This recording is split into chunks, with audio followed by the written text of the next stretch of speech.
Écoutez la voix qui vous parle de l'autre côté des ondes.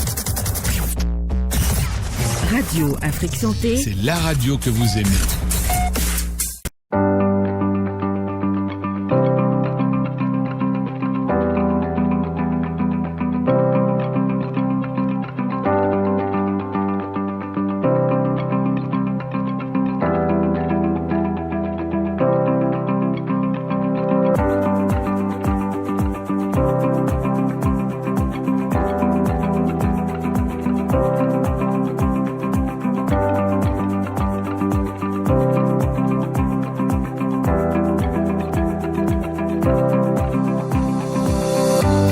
Mesdames et messieurs, bonjour, bienvenue dans votre émission Santé de la mère, Santé de l'enfant.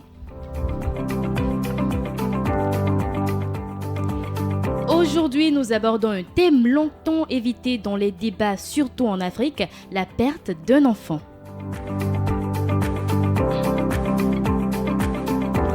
Perte d'un enfant, comment en guérir? C'est le thème de ce numéro de Santé de la mère, Santé de l'enfant.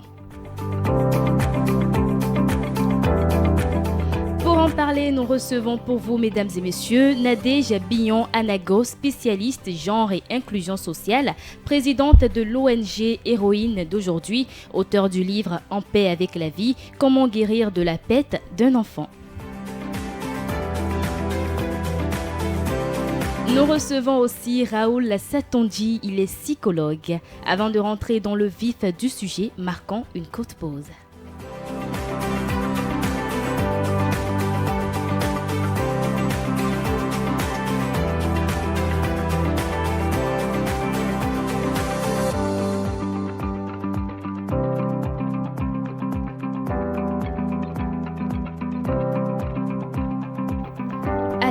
Bonjour Nadège, vous préférez qu'on vous appelle Billon?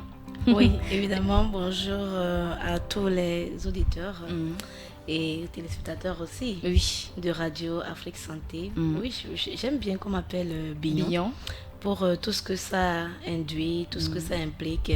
Pour ceux qui sont béninois et font, Billon, ça veut dire tout est bon, tout est grâce. Et j'espère vivement que tout ira bien et que tout sera bon dans ma vie. On espère aussi. Merci quand même d'avoir répondu présente malgré vos multiples occupations. En face de vous, c'est monsieur Raoul Satondji. J'espère que c'est bien cela.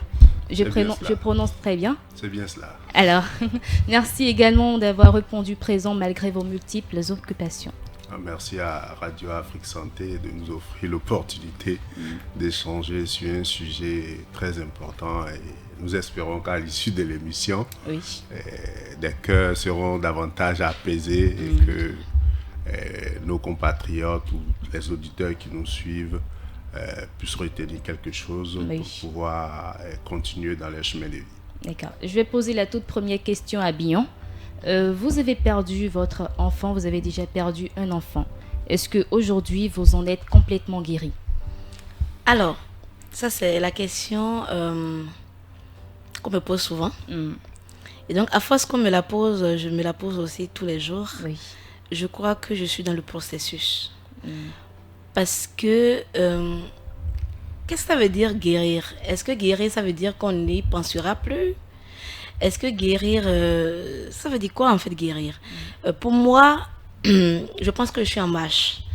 Et c'est d'ailleurs pourquoi je viens dans cet ouvrage-là offrir ma résilience à d'autres personnes, à d'autres femmes, à d'autres hommes, parce que les hommes aussi souffrent de la perte d'un enfant, pour que toutes les personnes qui ont vécu ce trauma puissent se dire que oui, elles sont affligées, il y a une situation douloureuse qui est arrivée dans leur vie, mais il ne faudrait pas qu'elles stagnent, il ne faut pas qu'elles s'arrêtent à cette douleur.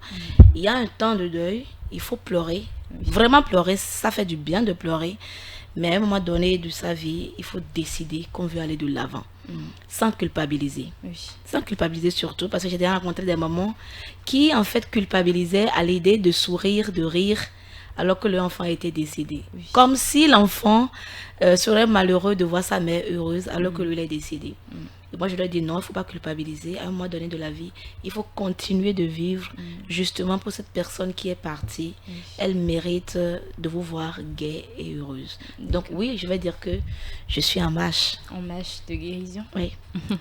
Monsieur Satondi, dites-nous, est-ce que selon vous, on peut complètement guérir de la perte d'un enfant? Alors, c'est une question très intéressante que vous posez.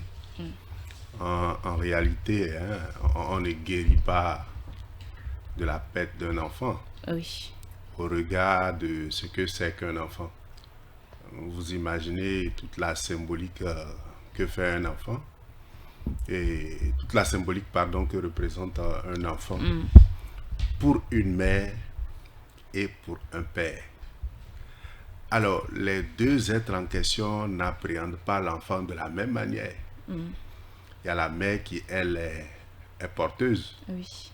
Non seulement elle est porteuse, mais toute la vie d'une femme, il y a le fantasme de l'enfant et le désir de l'enfant est naturel chez toutes les femmes. Et ce désir l'amène déjà, sans avoir l'enfant, dans des fantasmes, dans plusieurs aspects imaginaires. Et quand le moment heureux vient où elle est porteuse, où elle est enceinte, vous imaginez que c'est de nombreux sentiments qui sont mêlés. Oui.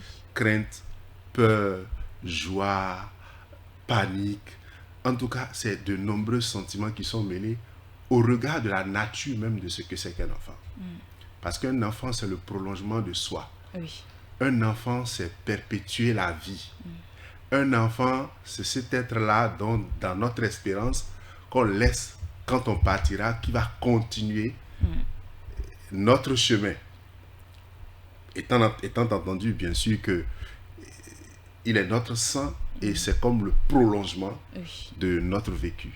Et donc, l'enfant constitue, d'un point de vue mental et même spirituel, la continuité de soi.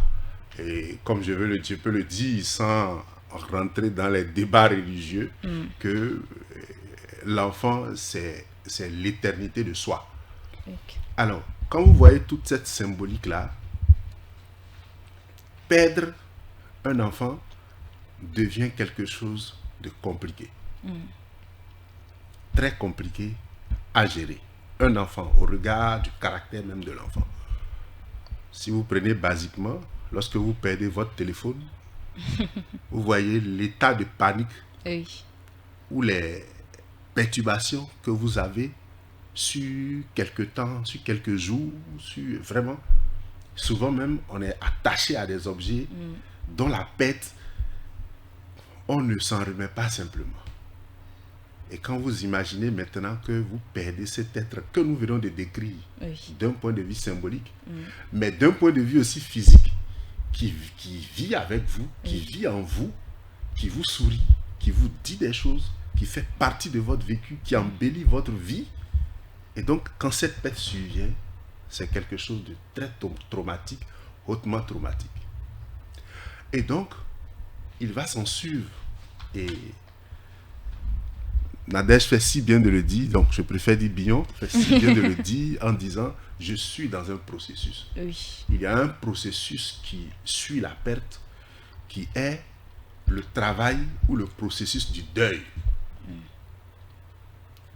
qui est un ensemble de 3 étapes. Il y a le déni, le refus d'accepter qu'on a perdu son enfant.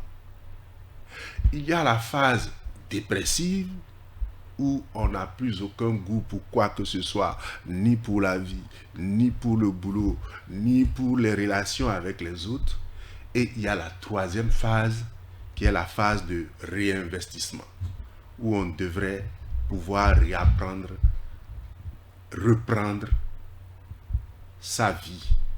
Pas oublier qu'on a eu un enfant qui n'est plus avec soi, mais reprendre la vie.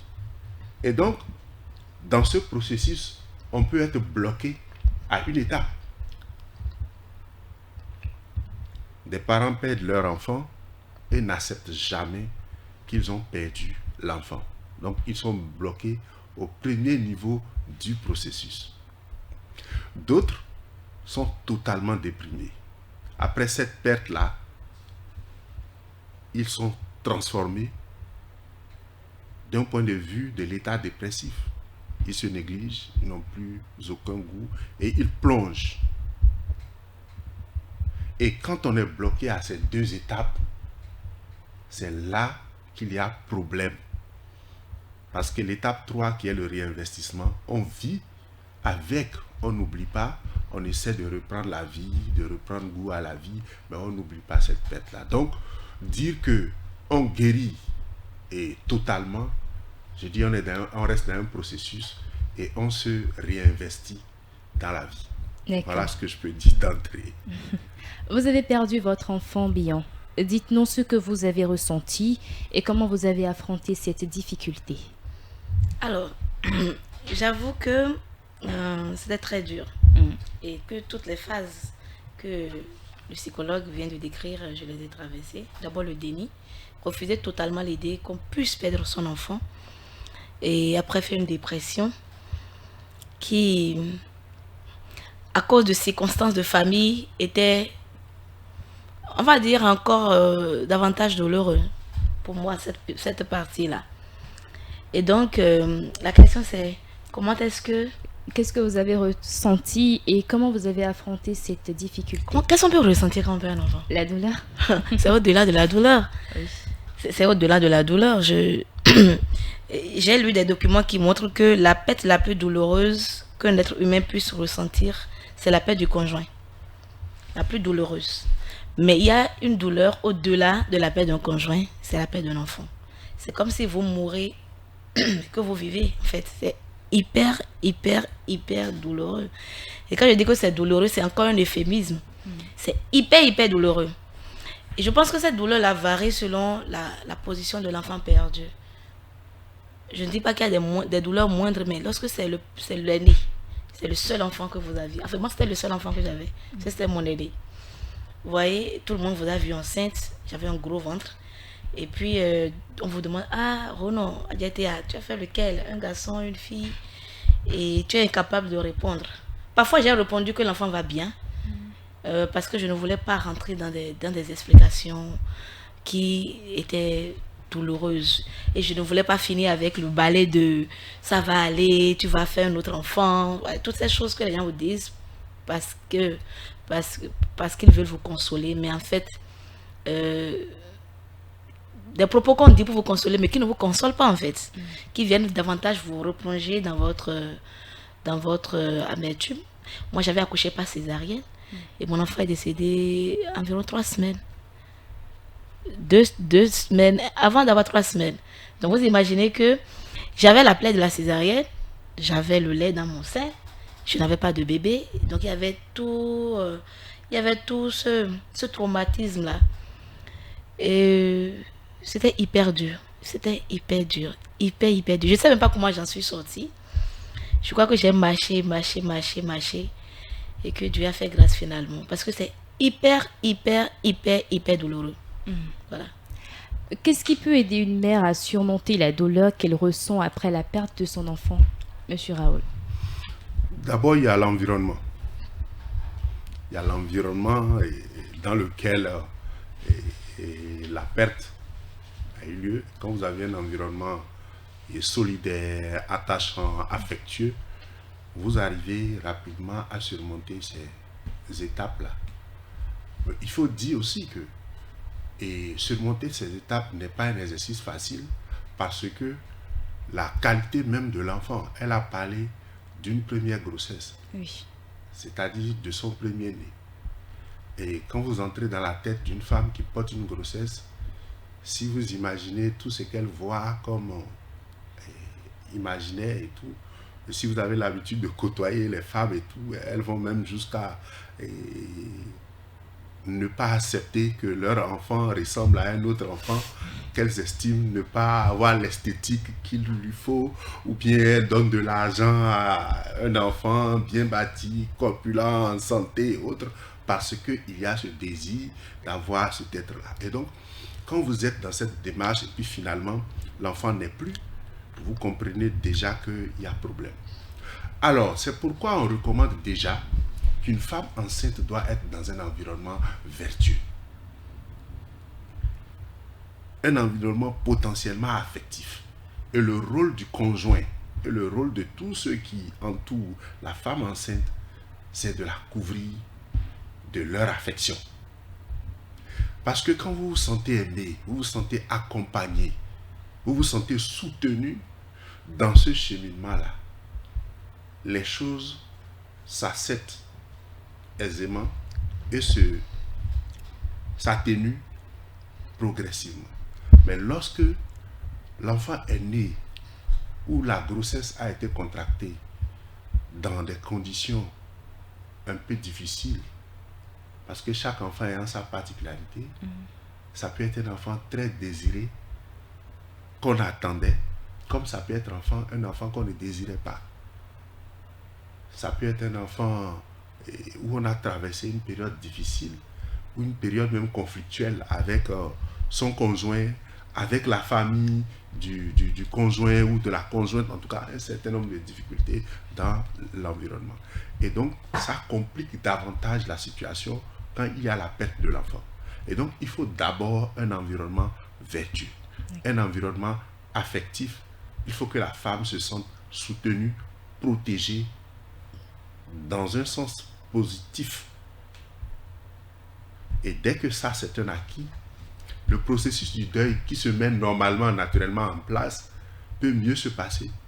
Mais lorsque ce n'est pas le cas, ça se complique. Parce qu'à la phase dépressive, il peut se passer beaucoup de choses. Il y a par exemple chez certaines personnes des phases dépressives où il y a des cas de suicide. Il y a d'autres personnes qui ne se remettent plus de la perte de l'enfant, qui sont restés bloqués. Il y a d'autres qui ne veulent même plus avoir de grossesse. Parce que l'enfant, chez une femme, c'est tout son système affectif qui est en jeu.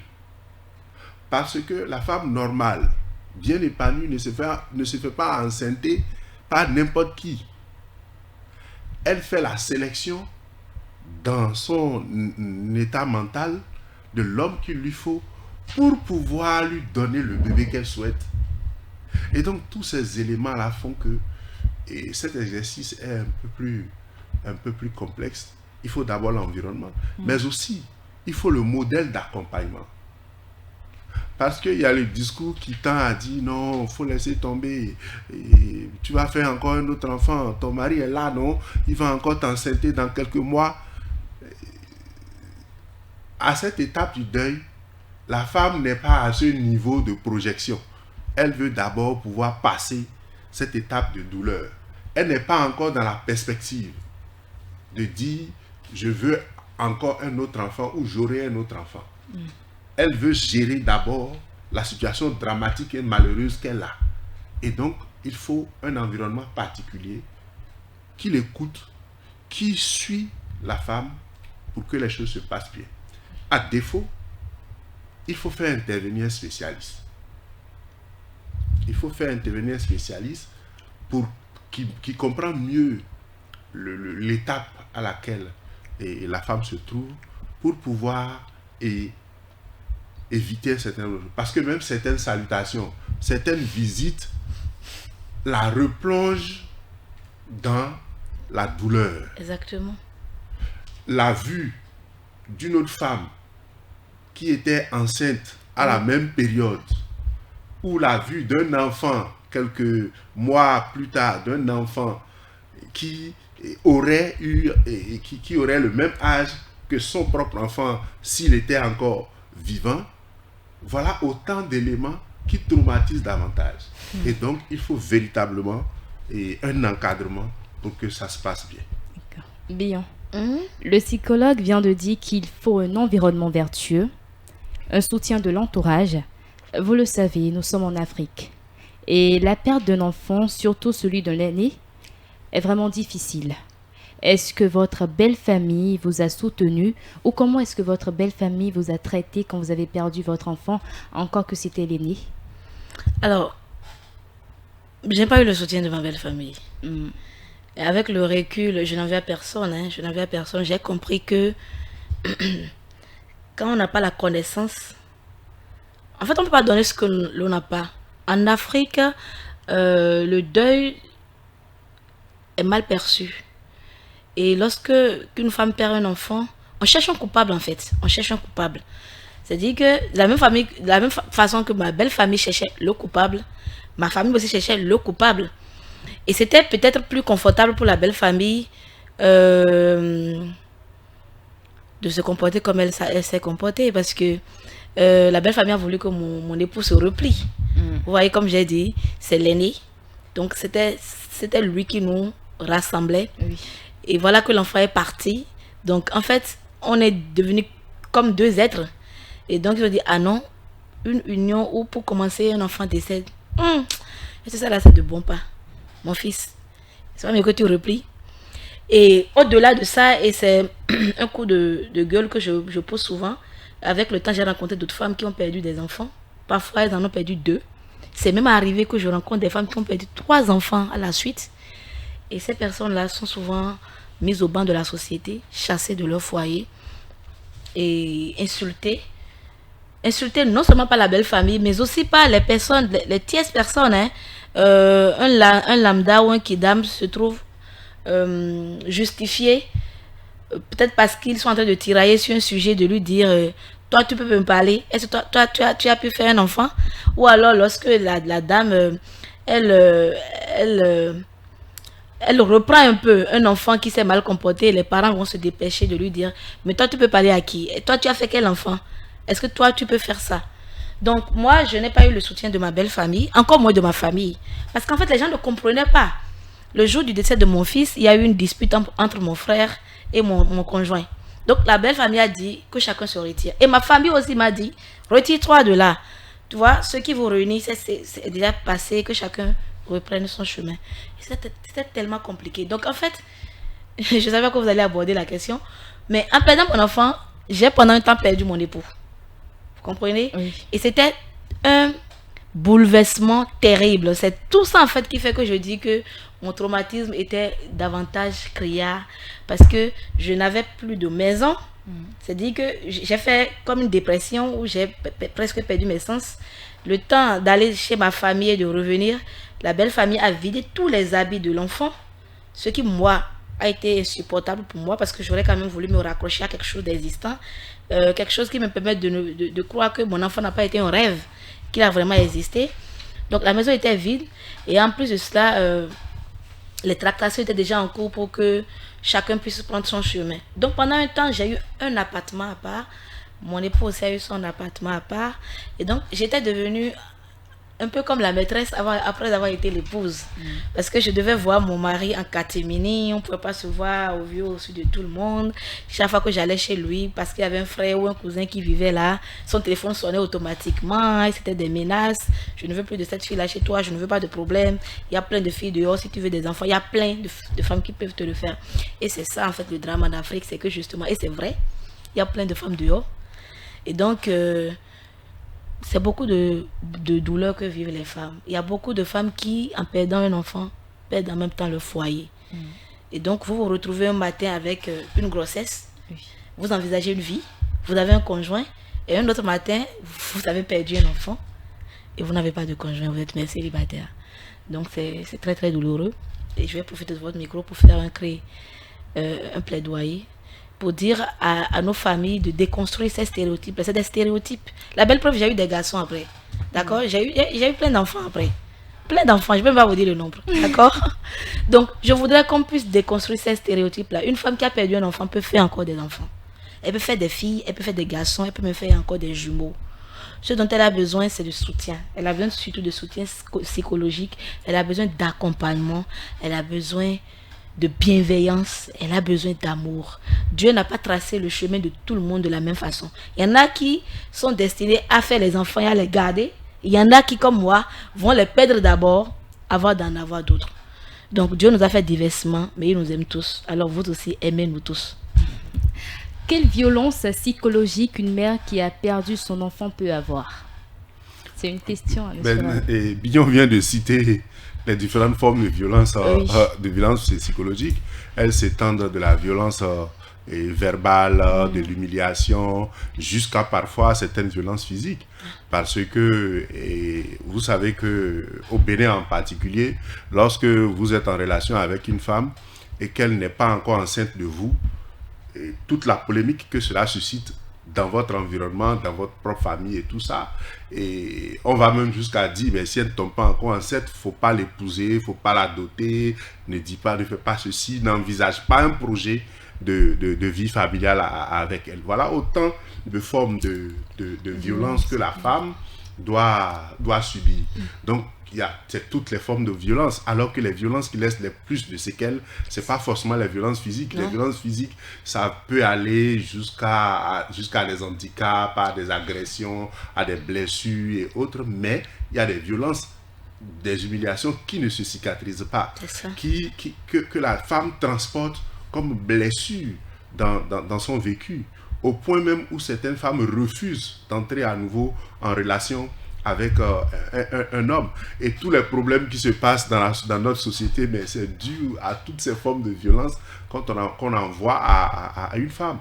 Et on dit, tu vois l'âge qu'elle a, elle ne peut plus te faire d'enfant si tu l'épouses. On va même jusqu'à dire à la femme elle-même, ben écoutez, tu as déjà tout raté, tu t'es promené et maintenant tu veux te réfugier quelque part. Donc voilà autant de types de violences que la femme peut subir en situation.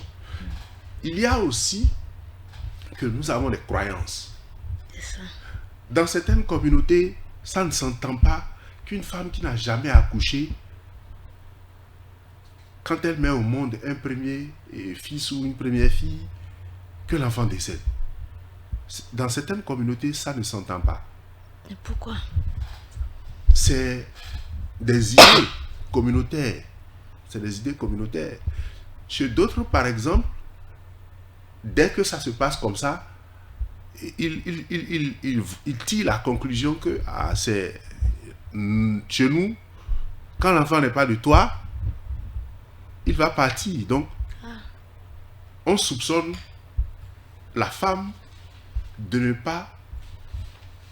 D'infidélité. Voilà, d'infidélité. Et donc, tous ces éléments-là qui entrent en ligne de compte, la perception de la société elle-même ne facilite pas la tâche. À preuve, vous pouvez mettre au monde un enfant en bonne condition physique et on va vous dire que bon, l'enfant n'a pas nos traits. Et vous allez trouver des tantes et des oncles qui vont confirmer que l'enfant n'a pas le trait des membres de la famille, donc ce n'est pas leur enfant. Et c'est pour ça que je disais qu'il faut un environnement stable. Un environnement stable. Un environnement sans préjugés. Et cela commence avant même qu'il n'y ait grossesse.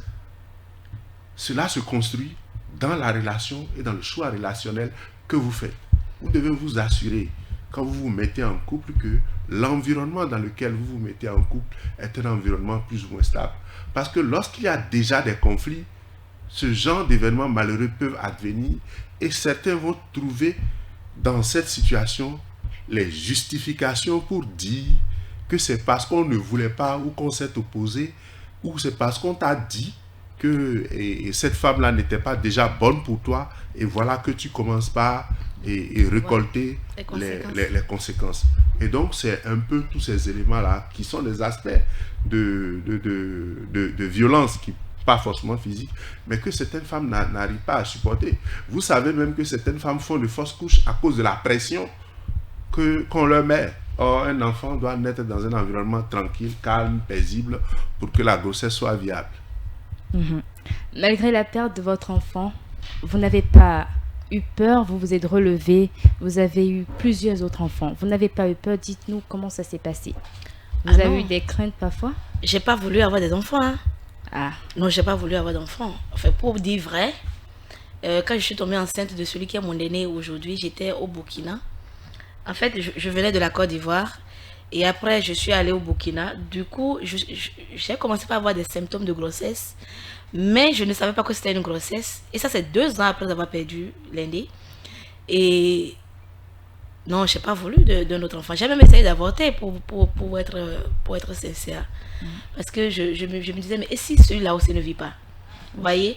Parce que entre la période où j'ai perdu l'aîné et la période où, avec son père, on s'est remis ensemble, il y a eu tellement de situations entre les familles, où finalement c'est nous qui avons perdu notre enfant. On s'est retrouvés en position de demander pardon.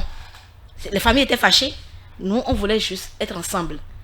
Donc, on s'est mis à demander pardon. Lui devait demander pardon à ma famille avec une tante qui était plus ouverte. Moi aussi, je devais faire pareil, demander pardon aux gens, etc. Donc, avec tout ça, je me disais, mais et si, avec tout ce que nous avons vécu pour le premier, si le deuxième vient et ne reste pas, qu'est-ce qui va se passer? Donc, je n'avais pas envie d'avoir d'enfant. J'ai vu des gens tomber enceintes 3 mois après. Et il n'était pas question pour moi. On était là, on était ensemble. Les gens me disaient, tombe enceinte. J'ai dit, ok. Je disais, ok, mais ça, c'est votre avis. Mais c'est ma vie. C'est moi qui ai souffert. Je ne voulais pas d'enfant.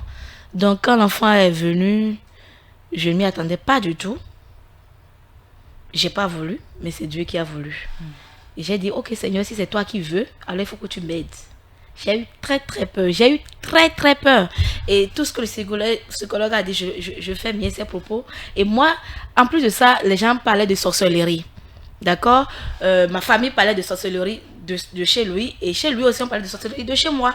Donc, quand j'ai voulu aller accoucher mon enfant, celui qui est mon aîné aujourd'hui, je n'ai rien dit à personne. Je n'ai rien dit à personne, même pas au père de l'enfant. Je n'ai rien dit à personne. Tellement j'avais peur que quelque chose se passe.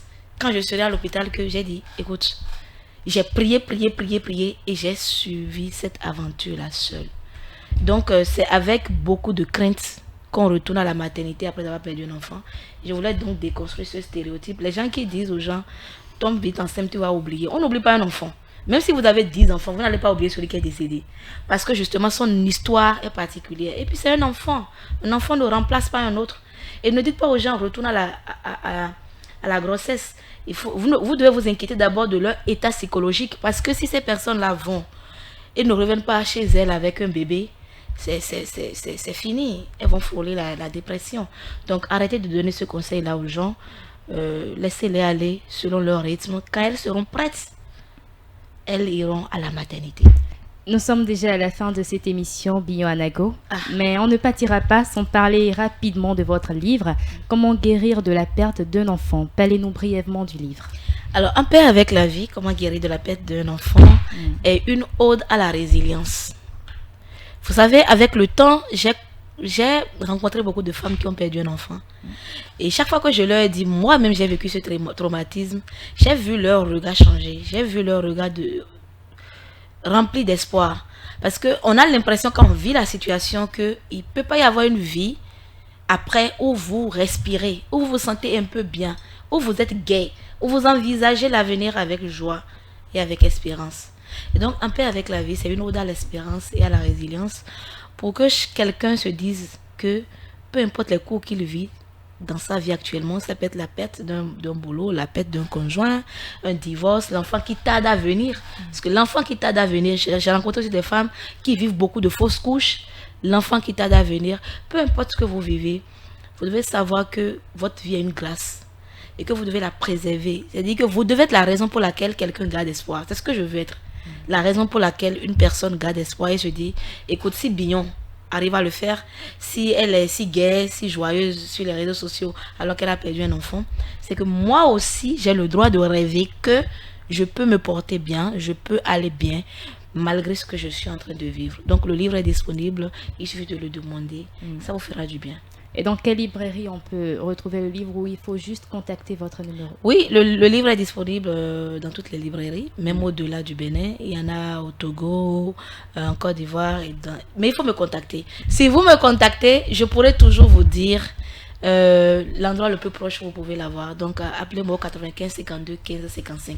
Et avant de finir, permettez-moi de le dire, nous avons un cercle de parole, d'accord?